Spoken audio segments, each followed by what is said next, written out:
নমস্কার ফ্রেন্ডস, বন্ধুরা। আমি অনেক দিন দিতে পারিনি কিছুদিন ভিডিও, কারণ একটা অ্যাক্সিডেন্ট হওয়ার পরে কদিন খুব অসুবিধা ছিল, তাই দিতে পারিনি। তো সকালবেলায় একটা মারাত্মক খবর দেখলাম, যেটা না দিলে সত্যি নয়, না দেখালে নয়। কারণ ভিডিওটা দেখুন, তারপরে বলছি। জেইসের সাজ্জাদ ভাটি গ্যাংয়ের সদস্য লিঙ্কম্যান হিসেবে কাজ করত এই হামিদ। রাজারহাটে থাকতো জেইস জঙ্গি হামিদ মন্ডল। এসটিএফ এর হাতে গ্রেপ্তার হয় সে। বর্ধমানে গা ঢাকা দিয়েছিল, বর্ধমানের রেনেসা আবাসনে লুকিয়েছিল এই জঙ্গি, যে মুখ্যমন্ত্রীকে হত্যার ছক কষেছিল। তাকে এসটিএফ গ্রেপ্তার করেছে বর্ধমান থেকে। মুখ্যমন্ত্রীকে হত্যার ছক। দেখলেন, এর থেকে মারাত্মক মনে খবর আর হতে পারে না।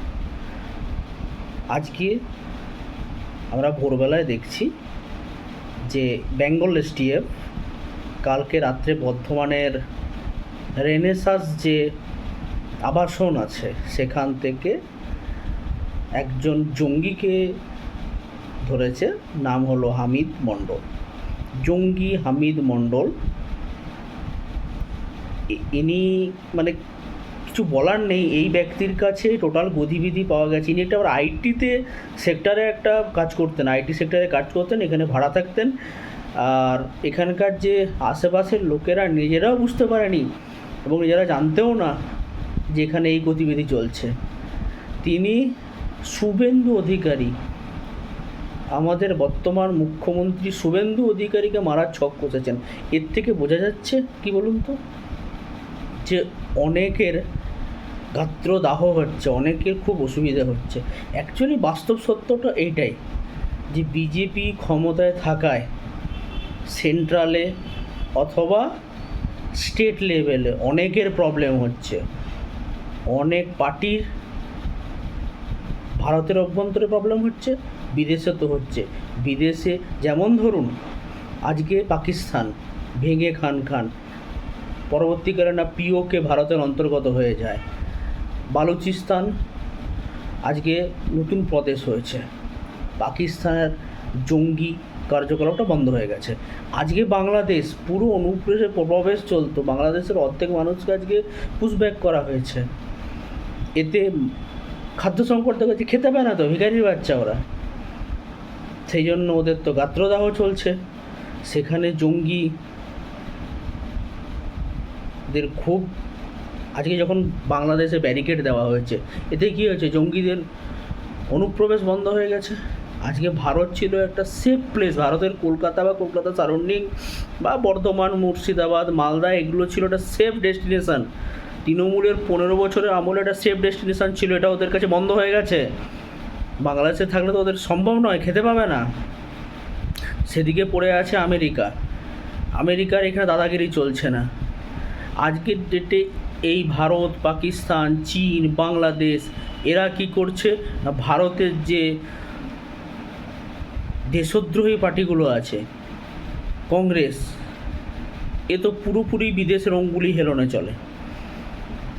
ও ওখান থেকে যাচ্ছে বিদেশে গিয়ে ওখান থেকে যত রকমের প্ল্যান প্রোগ্রাম করছে। আর এখানে একটি নির্মূল হওয়া আম আদমি পার্টি, তারা সেখানটায় কিছু নিজেদের আইটি সেল, যেমন এই অভিজিৎ দীপকে, এই ধরনের 3 মূর্তিকে রেডি করেছে, সাপোর্ট করেছে, বের করে দিয়েছে প্রোডাক্ট, আর হলো আপ প্রোডাক্ট। আর বাকি পড়ে থাকলো কে না, ঘোলা জলে মাছ ধরা সিপিআইএম, যাদের কি আছে না, কিছু ব্রেন ওয়াশ করা পাবলিক আছে, যারা পাবলিকদের বার করে দেয়। বাইরে গিয়ে প্ল্যানিং করছে কংগ্রেসের পাপ্পু ভাই। এখানে 3টি মাস্টার লিডার বার করেছে আপ, আর যেখান থেকে কিছু গাঁজা ফোকা পাবলিকগুলো একত্রিত করেছে সেকুমাকোরা। প্রত্যেকের আজকে গর্তে বিষ ঢেলে দিয়েছে বিজেপি। এদের তো দেশের প্রতি ভালোবাসা, দেশের প্রতি কোনো দয়া মায়া এদের কাছে কিছু নেই, দেশ বলে কিছু নেই। এরা বিদেশি শক্তির কাছ থেকে টাকা পাবে, এদের চলবে, এরা দেশকে পারলে বেচে দেবে। আজকে শুভেন্দু অধিকারী এখানে মুখ্যমন্ত্রী হওয়ার পর এদের জ্বালাটা ওখানেই।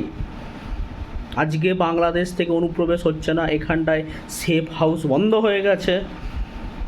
আজকের বাংলাদেশ পাগল হয়ে গেছে। আরে আজকে ভাই ভারতবর্ষে পশ্চিমবঙ্গে কোন আন্দোলন হলো, কে কোথায় মিটিং করলো, কে কোথায় খেলো, তাদের প্রবলেম কেন ভাই?